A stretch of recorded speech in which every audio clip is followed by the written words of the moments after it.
সিনেমার নায়িকা হওয়ার স্বপ্ন নিয়ে পা রেখেছিলেন ঢালিউডে, কিন্তু সেই পথ চলা ছন্দ মিলিয়ে ধারাবাহিক করতে পারেননি।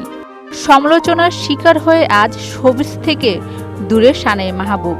2022 সালের 27শে মার্চ তিনি বিয়ে করেছিলেন আবু সালেহ মুসা নামে এক ব্যাংকারকে। তবে সেই বিয়ে বেশি দিন টেকেনি। 1 বছরের মাথায় তাদের বিবাহ বিচ্ছেদ হয়।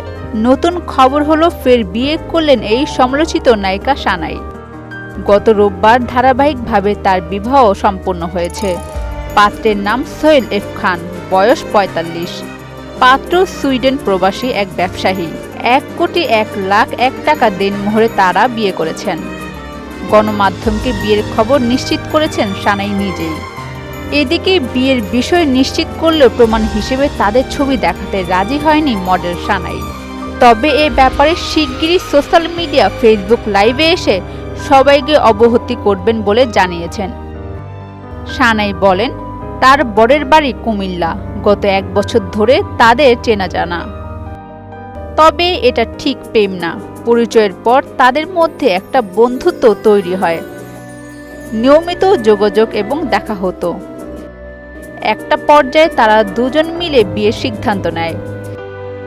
2 পরিবারের উপস্থিতিতে ঘরোয়াভাবে বিয়ে হয়েছে তাদের। তারপর সবার কাছে দোয়া চাইলেন সানাই। বিদেশে স্থায়ী হবেন কিনা জানতে চাইলে সানাই বলেন, এই মুহূর্তে না, তার ভাই নেই, ছোট একটা বোন আছে, পারিবারিক কিছু কাজ রয়েছে। তার স্বামী আগামী 12ই অক্টোবর দেশের বাইরে চলে যাচ্ছেন। সেখানে সানাই ঘুরতে যাবেন।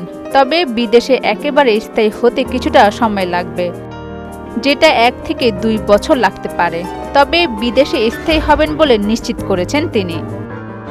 এইদিকে সানাই সাবেক এক মন্ত্রীকে বিয়ে করেছেন, এমন খবর প্রকাশ পেয়েছিল 2019 সালে। সে সময় একটি সংবাদ মাধ্যমকে আলোচিত এই অভিনেত্রী নিজে সে খবর সত্যতা নিশ্চিত করে বলেছিলেন, পারিবারিকভাবেই বিয়ে করতে যাচ্ছি। সকালে আমাদের বাগদান হয়ে গেল, আমার বাসাতেই আয়োজন হলো।